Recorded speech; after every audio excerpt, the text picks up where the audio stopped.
Bienvenidos a Analizando la Compra Pública, conversando con expertos. Mi nombre es Grecia Peña, soy coordinadora general de la Sociedad Peruana de Derecho de la Contratación Pública y el día de hoy tenemos a una especialista en arbitraje en materia de contratación pública, quien nos va a compartir sus experiencias y conocimientos, pero sobre todo su perspectiva sobre los retos y buenas prácticas que trae consigo la reforma de la Ley de Contrataciones del Estado.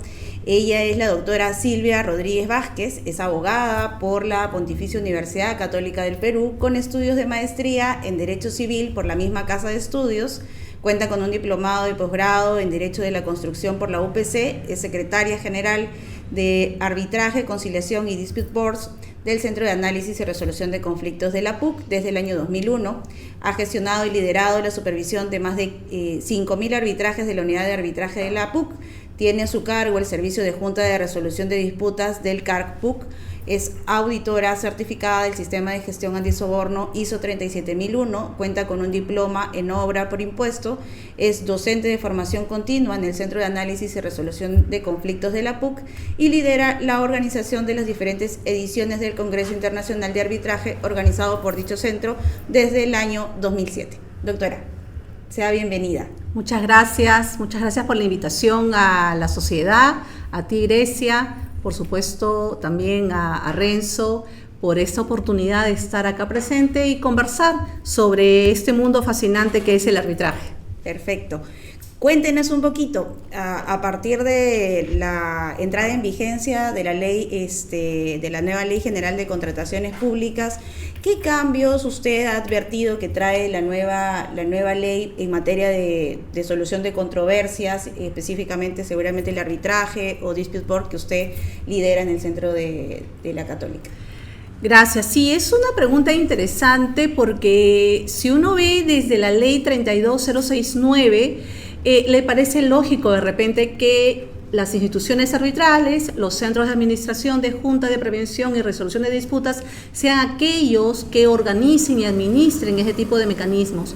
Pero aquellos que hemos estado desde hace muchos años viendo este tema, podemos ver la transformación que ha tenido estos mecanismos de solución de controversias, y hemos pasado de un espacio donde, por ejemplo, el arbitraje era ad hoc, es decir, los árbitros se constituían sin necesidad de una institución arbitral, y lo hemos pasado por muchos años a un arbitraje institucional donde cualquier centro podía ver o administrar, organizar y administrar arbitrajes, a un centro que va a tener que de alguna manera registrarse en un registro que está a cargo de la OS y que por supuesto va a habilitarlo para poder administrar. Entonces pasamos de un ámbito donde había total libertad, por decirlo así, solamente el marco de la ley de arbitraje o la ley de contrataciones, un tribunal que tenía la libertad de poder administrar, hasta una institución arbitral que va a tener responsabilidad sobre los árbitros y donde va a tener que dar cuenta también al OS de cómo se están llevando a cabo estos arbitrajes. Perfecto. Y esos cambios, esa nueva regulación, esa nueva estructura que va a tener la gestión de los arbitrajes, ¿usted lo considera positivo, negativo? ¿Cuál es su evaluación al respecto? Dadas las circunstancias que han ocurrido desde hace algunos años atrás, donde hemos tenido un crecimiento desmedido de centros de arbitraje, dada de alguna manera una ley de arbitraje que reguló de manera muy escueta lo que es un centro de arbitraje, una institución arbitral. Con esta situación de una regulación escueta, por decirlo así, de alguna manera débil, se crearon en los últimos años de manera indiscriminada cientos de centros de arbitraje en el Perú, en el RENACE, que es administrado por el Ministerio de Justicia. Se han inscrito más de 300 centros de arbitraje, de los cuales el 44% se encuentran en Lima. Y estos centros de arbitraje simplemente existen en nombre, pero si uno de repente comienza a revisar su página web, quiénes son los que trabajan en ese centro, quién es su órgano decisor, se va a dar cuenta que de repente son puros cascarones. y que en realidad no existen. Mientras que el regajo lo que permite es tener mayor control de saber quiénes son los que están organizando y administrando con determinados requisitos. Entonces yo sí creo que es un aspecto positivo. Ha reducido, hasta el momento solamente hay 9 centros inscritos, con lo cual ha reducido muchísimo entre los 300 que hay en el RENACE y los 9 que hay en el regajo hasta el momento. Uno se da cuenta que efectivamente estos requisitos de alguna manera van a filtrar a centros que por lo menos van a cumplir determinados aspectos que ayuden, por ejemplo, a la transparencia, a la trazabilidad, que se dejen supervisar, por ejemplo, por el OS. Claro. Además de esos requisitos que usted señala, que son muy buenos para el filtro, como usted mismo ha señalado, para transparentar quiénes están detrás de la gestión de estos arbitrajes, también se ha establecido sanciones y determinadas situaciones jurídicas para las personas jurídicas que se inscriben en este nuevo registro. ¿Cómo ve esa situación de las sanciones? ¿Qué perspectiva trae al respecto? Bueno, definitivamente la mirada del OS ha dejado de estar en los árbitros, como lo estaba en la anterior norma, en la 3225 y todas sus modificatorias, y ya no hay una revisión o ya no hay una, de alguna manera, verificar lo que está haciendo el árbitro, ¿no? Ya no se mira al árbitro, sino se mira a la institución arbitral. Les ha parecido mucho más rápido, de repente, tener menos instituciones arbitrales de repente que verificar que tener de repente, también, exacto, ¿no? El universo es mucho más pequeño en cuanto a lo que es una institución arbitral que en cuanto a lo que es un árbitro. Entonces, lo que ha hecho este órgano rector es decir, ok, voy a revisar las instituciones arbitrales y voy a ver que cumplan con determinadas cosas, y las instituciones arbitrales van a tener que ser responsables sobre determinadas conductas incluso de los árbitros. Claro, trasladan la supervisión a ustedes, ¿no? Así es. Entonces, por ejemplo, tenemos el artículo 94 de la ley que varios de esos supuestos, esos literales, te hablan, por ejemplo, de que si el centro no verifica que el árbitro está cumpliendo con los requisitos, es al centro al que se le sanciona, ¿no? Otro supuesto, por ejemplo, es que si no verificamos que ha subido, que ha elevado el laudo al PLADICOP, también vamos a hacer posible la sanción. Que no han cumplido con las normas obligatorias que señala toda esta normativa de contrataciones del Estado, también puede ser sancionado el centro. Entonces, es como una visión distinta, por eso es que es tan importante este cambio. Es una visión distinta y claro, han dado todo un tiempo para adecuarse a este espacio diferente que tiene que cumplir las instituciones arbitrales. Entonces, considero que aquellas instituciones arbitrales que sean serias, que tengan ya tiempo y experiencia, deberían inscribirse sin ningún problema, ¿no? Entonces, incluso la propia norma nos dice, las instituciones tienen que tener como mínimo 5 años de inscritas. Y que claro, no solamente se trata de inscribirse y empezar a actuar, sino que ya debes tener una experiencia de cómo organizar y cómo trabajar con los árbitros. Entonces creo que en esa parte la norma sí ha dado, es un acierto de no dejar que cualquier centro pueda inmediatamente arbitrar.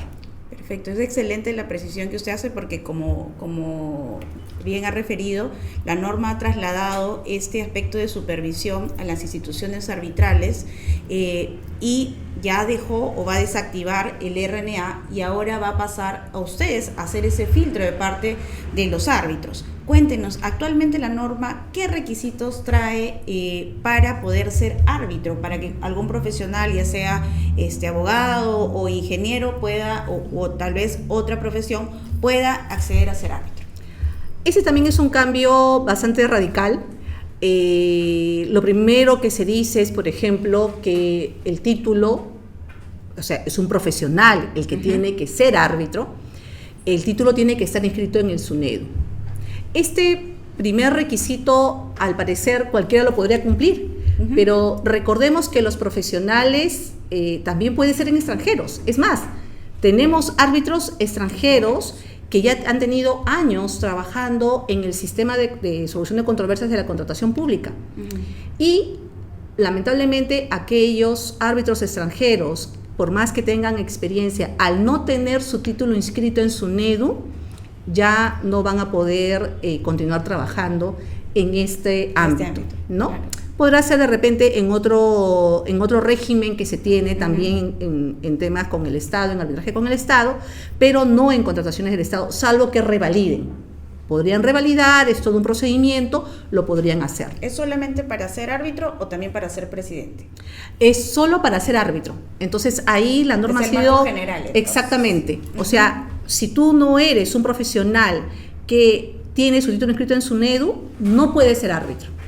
Y más bien al contrario, el tema de lo que, por ejemplo, llevar los cursos para ser árbitro único presidente es solamente para eso, para ser árbitro único presidente, ¿no?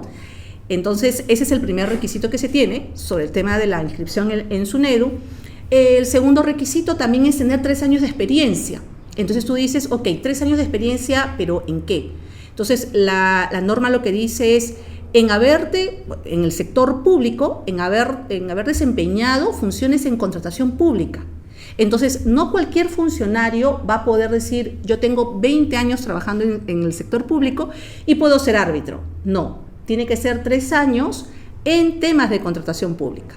Entonces, puede ser un funcionario público, puede haber sido funcionario público, pero tiene que demostrar que se ha desempeñado en contratación pública. Y luego también en el sector privado, por supuesto, el hecho de haber tenido experiencia como árbitro o como secretario arbitral, lo cual es muy bueno porque precisamente los secretarios arbitrales tienen vocación para ser árbitro posteriormente, ¿no? Sí, ya conocen el sistema, saben cómo se maneja, entonces también se permite ello. Y también la norma nos dice que aquellos profesionales que trabajan en el sector de contrataciones públicas, por ejemplo, un abogado que ha ejercido de repente defensa en temas de contratación pública por ese espacio de tiempo, sí podría ser un árbitro sin ningún problema. Y se deja ya el tema de la especialización para desempeñarte como árbitro único o presidente. Entonces, estos cursos que nos hablan, siguen los cursos, sí. De derecho administrativo, el de arbitraje, el de contratación pública, es para la especialización para ser árbitro único o presidente. ¿Hay alguna diferencia para alguno de los casos o es de manera general para ambos? Es de manera general e incluso ya la norma en el reglamento nos dice cómo podríamos acreditar, ¿no? Entonces te habla, por ejemplo, de estudios concluidos en maestría, en doctorado, te habla de estos cursos que tienen que ser dictados por universidades o colegios profesionales o dictar un curso de repente de contratación pública, de repente son profesores dictando el curso de contratación o de derecho administrativo o de arbitraje, ¿no? Claro, porque antes la anterior norma estaba más cerrada, ¿no? Era un poco más cerrada con estos requisitos, ahora la norma se ha abierto un poco más para una mejor convocatoria seguramente y mejor filtrado de los árbitros. Entiendo también que las instituciones arbitrales ahora van a ser las encargadas, así como de filtrar, también de sancionar a los árbitros.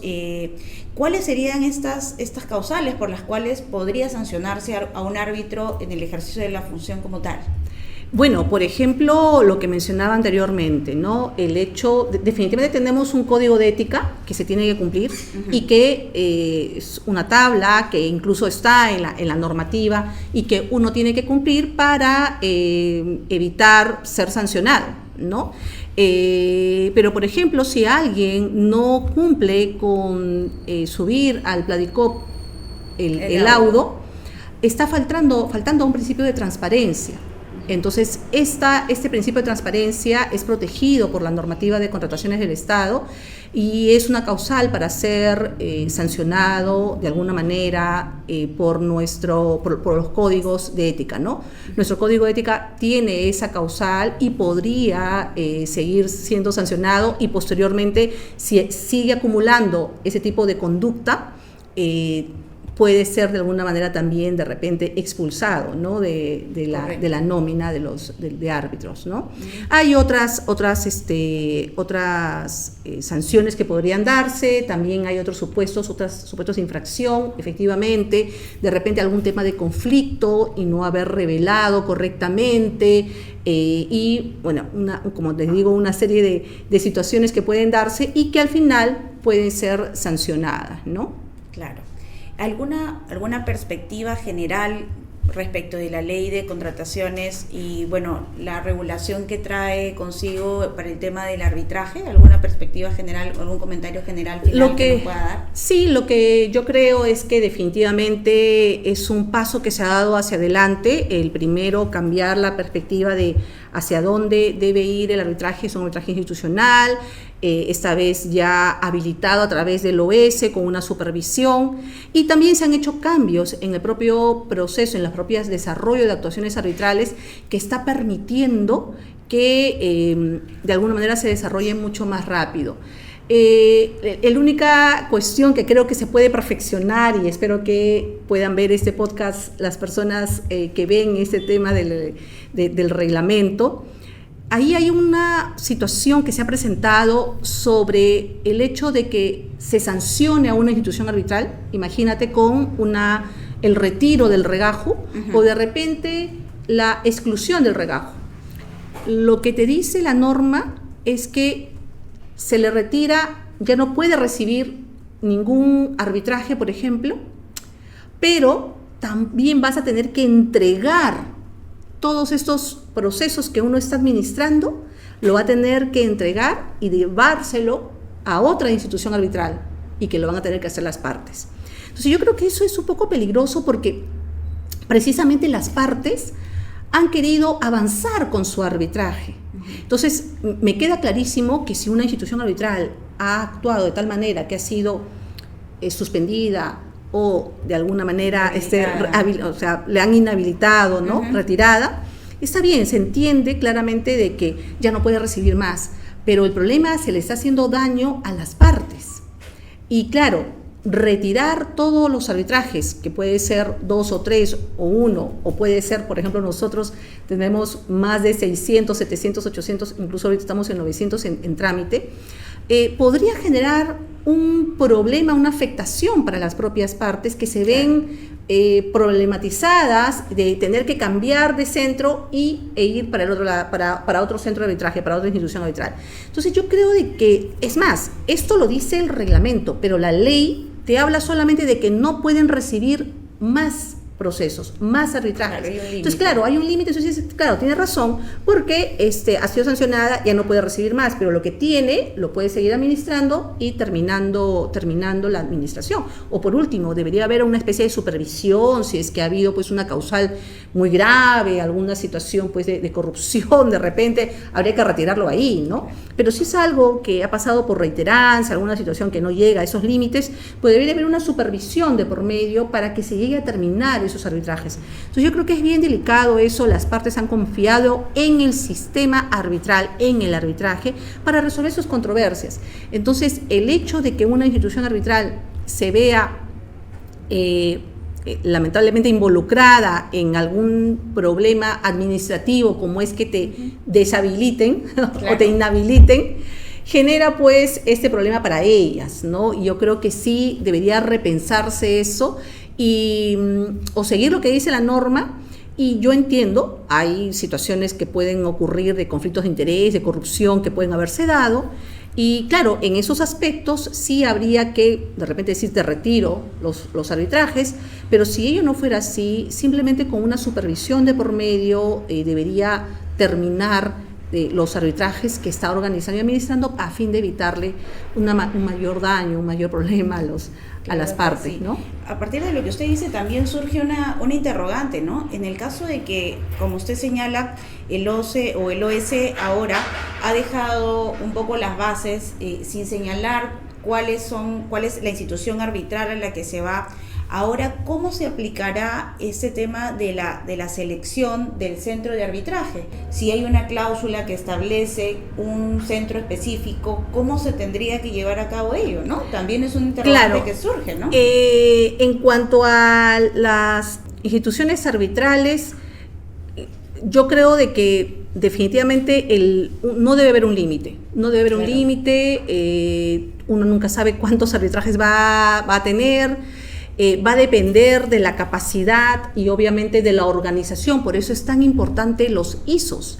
Claro. Los ISOs que nosotros, por ejemplo, en la Universidad Católica, en el Centro de Análisis, tenemos el ISO de calidad, que es el 9001, tenemos el ISO de gestión antisoborno, que es el 37001, y estamos en plena auditoría ya para lo que es el ISO 37001, que es el Sistema de Gestión de Seguridad de la Información. Entonces, estos ISOs te permiten a ti administrar sin mayor problema toda la cantidad de arbitrajes que pueda uno tener. Entonces, creo de que más bien deberían fortalecerse estas formas, estos estándares de trabajo para que se pueda administrar sin mayor problema los arbitrajes. Perfecto. Muchísimas gracias, doctora Silvia, por haber acompañado a la sociedad en este podcast. Agradecemos también a las personas que nos siguen y los vemos en un siguiente episodio. Muchísimas gracias. Gracias.